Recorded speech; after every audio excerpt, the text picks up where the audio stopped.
it's interesting. When I went and talked to the Palestinians for this piece, the one thing that Palestinians and Israelis all agreed on is how corrupt and ineffectual the Palestinian Authority is. And so the Palestinians were like, our own leaders have sold us out. They collaborate with Israel. They get their money. They live in the high homes. Meanwhile, I'm struggling to find a job. And like you see them in the same breath. They said they'll curse the occupation, which creates the conditions, but they'll also curse the Palestinian Authority. Yep. And even Hamas is not loved at all, right? These people are stuck with representatives who are making their lives worse. Meanwhile, the majority of Palestinians, the ones I talk to, right, at the end of the day, they just want normalcy. Yeah. They literally just want to breathe. They're like, I just want a job. I want to like take care of my family. I don't care. Like even now it's like 2-state, 1-state. No one really sees the 2-state anymore as viable based on the numbers that I gave you, right? They're like, what 2 states? Yeah.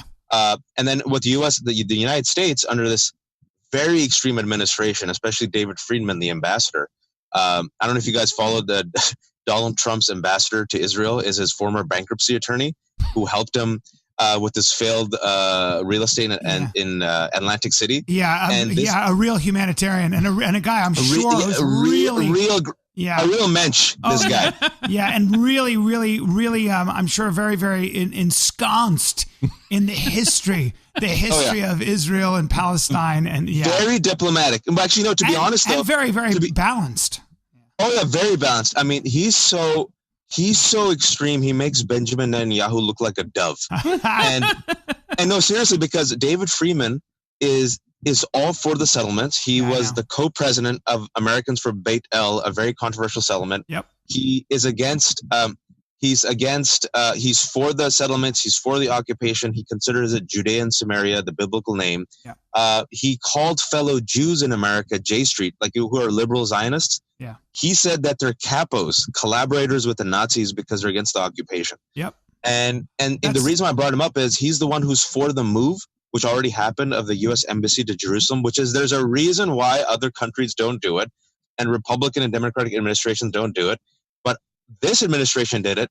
And so now that's another middle finger to international law, international community, and Palestinians, because the Palestinians thought, hey, guys, for this mythical 2-state solution, I thought East Jerusalem was going to be our future state, capital of our state. Yeah. And Trump is like, nope.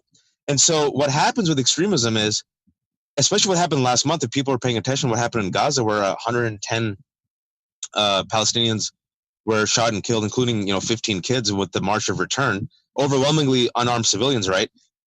Netanyahu is able to essentialize all the Palestinians and say the following. Collective punishment for Hamas.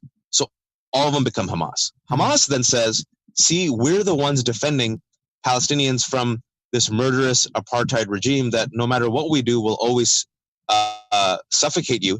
So both of the extremes ended up getting, in a way, emboldened with propaganda, and literally the people who are squeezed in the middle. I mean, Palestinians are always screwed, especially in Gaza, but if you will, for the lack of a better word, the moderates or the people who just want to live their life are stuck